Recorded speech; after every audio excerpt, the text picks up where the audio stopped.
Je vous propose une lecture dans l'Épître aux Romains, au chapitre 5 et au verset 12. C'est pourquoi, comme par un seul homme le péché est entré dans le monde, et par le péché la mort, et qu'ainsi la mort s'est étendue sur tous les hommes, parce que tous ont péché. La Bible ne dit pas que Dieu a puni la race humaine à cause du péché d'un seul homme. Elle affirme que la prétention à disposer de soi-même est entrée dans le monde par un seul homme. Et cette prétention à disposer de soi-même, cette disposition que j'ai à disposer de moi-même, c'est la disposition au péché. Lisons Hébreux 9, 25 et 26. Et ce n'est pas pour s'offrir lui-même plusieurs fois qu'il y est entré, comme le souverain sacrificateur entre chaque année dans le sanctuaire, mais pour offrir un autre sang que le sien. Autrement, il aurait fallu qu'il ait souffert plusieurs fois depuis la création du monde. Mais maintenant, à la fin des siècles, il apparut une seule fois pour effacer le péché par son sacrifice. La Bible nous dit aussi qu'un autre homme a pris sur lui le péché de tous et l'a aboli par son sacrifice. Cette révélation est infiniment plus profonde. Infiniment plus profonde. Les techniques humaines cherchent toujours des coupables. Je vais mal, c'est à cause de ma famille, mes parents, mes amis, mon travail. Il faut trouver un coupable. La parole de Dieu, elle, révèle les causes profondes de mon mal-être et me donne la solution. La disposition au péché ne consiste pas à être immoral, à commettre de mauvaises actions, de mauvaises choses. La disposition au péché, c'est la tendance à se chercher soi-même, à faire de son moi son Dieu. Se chercher soi-même, en langage courant dans le monde, nous dirions à prendre conscience de soi. Comprendre qui nous sommes réellement à travers nos valeurs, nos besoins, nos émotions, nos qualités et nos défauts. Pour identifier par la suite ce qui est bon ou mauvais pour nous. Comme ça, nous devenons notre Dieu, capable de choisir et de définir ce qui est bon ou non pour nous. Lisons Matthieu chapitre 6, les versets 31 à 33, et nous verrons que Jésus nous dit tout autre chose. Ne vous inquiétez donc point, et ne dites pas « Que mangerons-nous? Que boirons-nous? De quoi serons-nous vêtus ?» Car toutes ces choses, ce sont les païens qui les recherchent. Votre Père céleste sait que vous en avez besoin. Cherchez premièrement le royaume et la justice de Dieu, et toutes ces choses vous seront données par-dessus.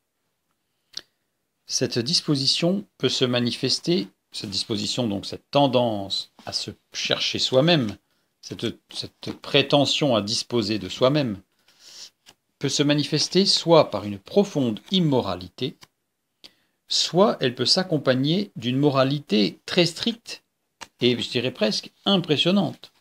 Mais dans tous les cas, c'est la prétention à être son propre maître qui intervient.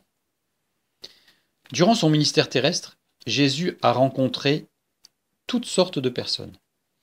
Certaines habitées par toutes les forces du mal, terribles. D'autres qui manifestaient une vie pure, morale et rangée. Ces personnes-là recevaient un témoignage excellent de leur entourage. Mais Jésus ne s'arrêtait ni à la dégradation des uns, ni à la valeur morale des autres. Lisons dans Matthieu chapitre 22, le verset 16. Ils envoyèrent auprès de lui leurs disciples avec les Hérodiens qui dirent « Maître, nous savons que tu es vrai et que tu enseignes la voie de Dieu selon la vérité, sans t'inquiéter de personne, car tu ne regardes pas à l'apparence des hommes. » Oui, Jésus ne regarde pas à l'apparence des hommes. Il ne regarde pas à l'apparence dépravée, il ne regarde pas non plus à l'apparence de juste et de saint qui pourrait paraître.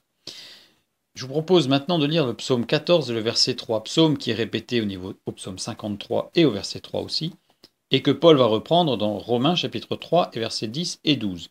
Lisons donc le psaume 14, le verset 3. Tous sont égarés, tous sont pervertis. Il n'en est aucun qui fasse le bien, pas même un seul.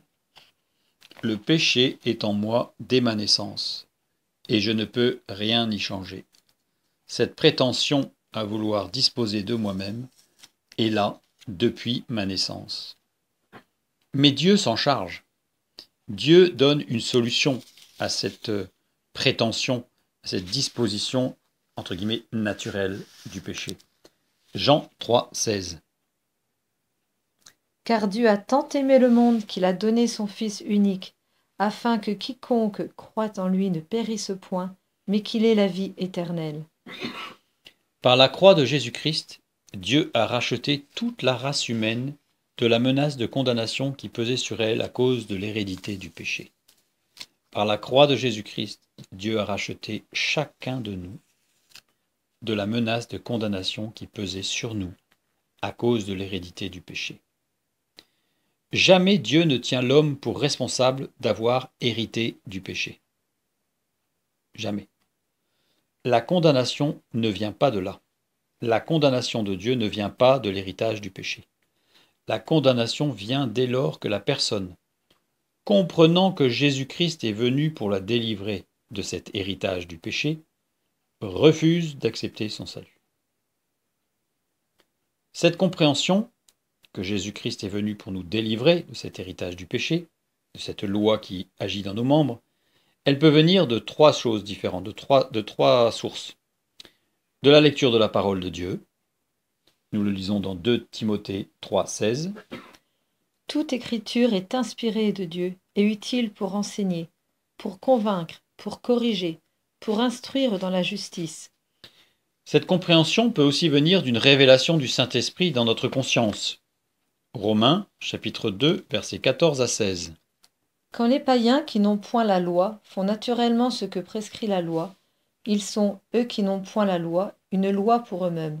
Ils montrent que l'œuvre de la loi est écrite dans leur cœur, leur conscience en rendant témoignage, et leurs pensées s'accusant ou se défendant tour à tour. C'est ce qui paraîtra au jour où, selon mon évangile, Dieu jugera par Jésus-Christ les actions secrètes des hommes. Et la compréhension peut aussi venir d'un témoignage d'un disciple de Jésus-Christ, comme dans 1 Corinthiens, chapitre 3, versets 9 et 10. Car nous sommes ouvriers avec Dieu. Vous êtes le champ de Dieu, l'édifice de Dieu. Selon la grâce de Dieu qui m'a été donnée, j'ai posé le fondement comme un sage architecte, et un autre bâtit dessus.